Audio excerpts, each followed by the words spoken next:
quand il y avait eu ce conclave des femmes, j'avais notamment parlé de ce problème de l'anthropologie essentialiste de l'Église, et je crois que c'est ce à quoi revient tout le problème quand Anan disait que c'était une seule femme qui était bavarde, frivole, etc., tentatrice.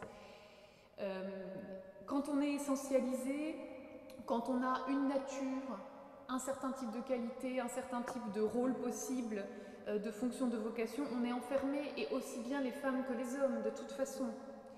Je note d'ailleurs que François a dit qu'il fallait faire une nouvelle théologie de la femme.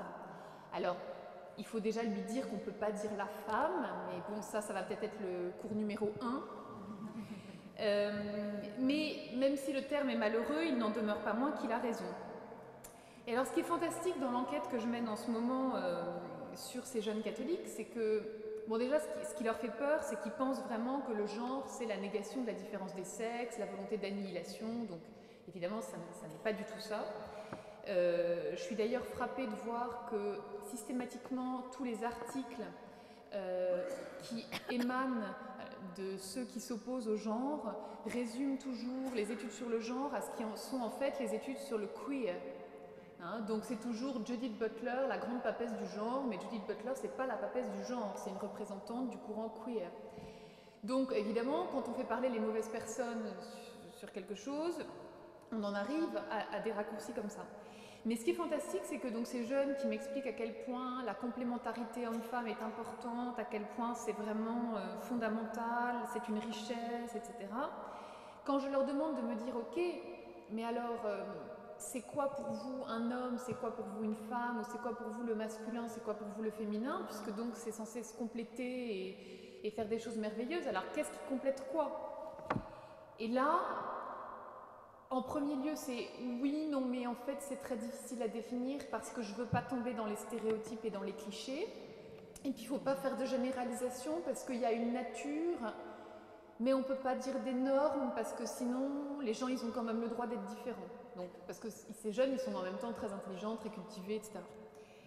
Et puis, quand je les pousse un peu quand même à me dire, mais donnez-moi quelque chose, donnez-moi des vraies différences, on en revient toujours, en fait, à la différence par rapport au don de la vie.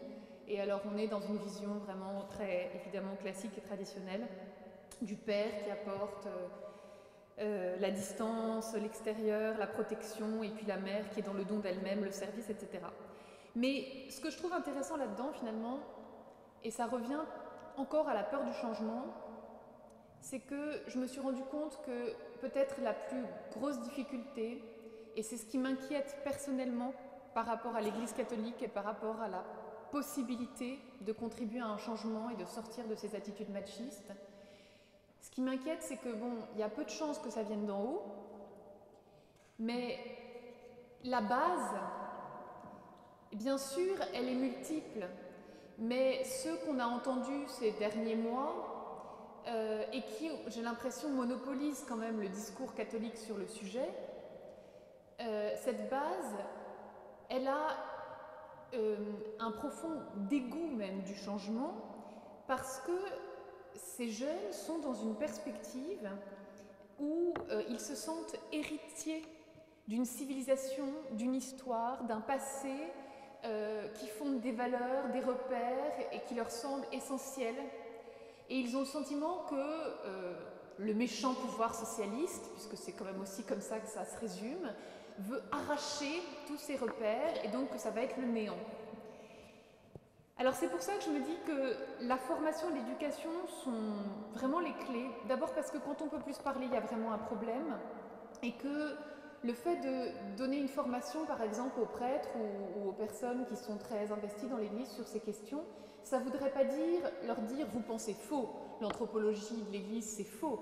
Ça voudrait simplement leur dire on peut être bienveillant les uns vis-à-vis des autres.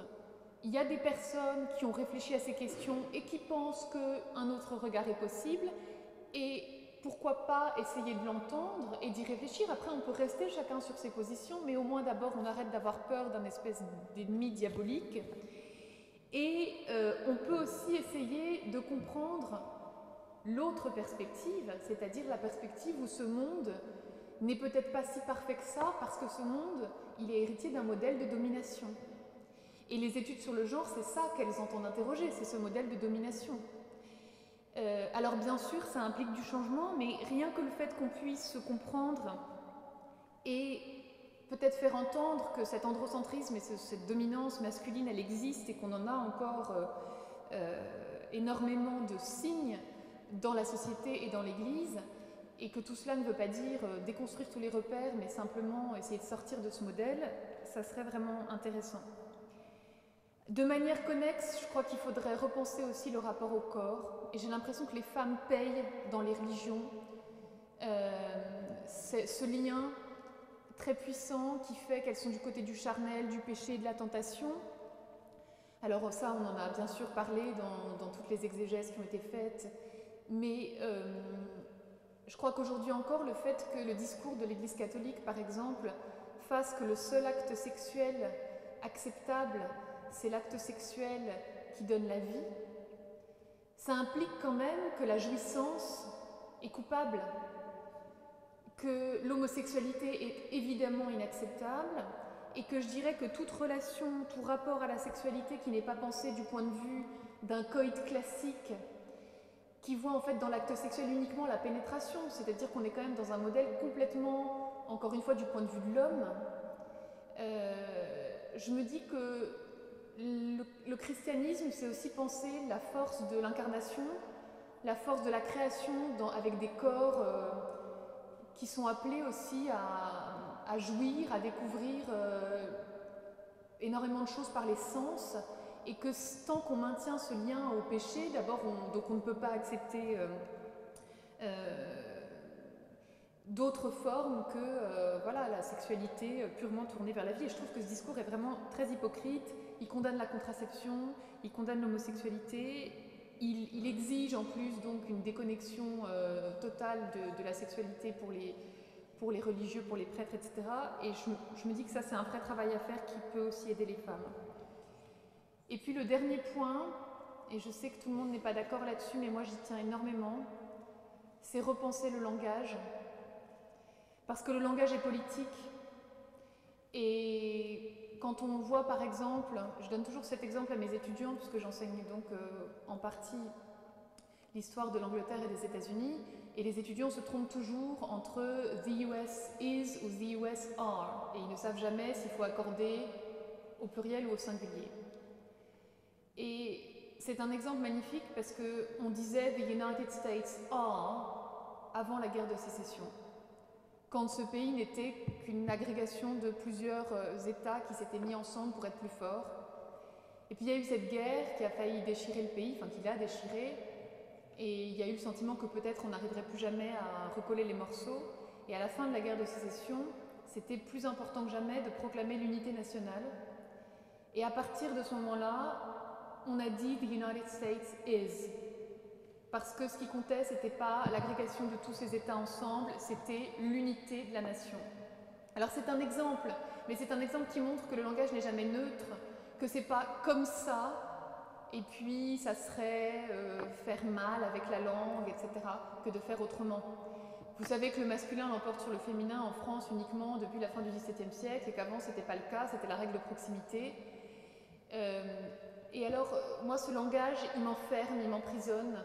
Quand je vais à l'église et que j'entends uniquement tous, uniquement les hommes, je ne me sens pas incluse. Alors je suis peut-être la seule, c'est peut-être une revendication qui ne parle pas encore beaucoup aux gens, parce que je trouve que dans notre vie de tous les jours, on accepte encore beaucoup que le langage ne soit pas inclusif, malheureusement.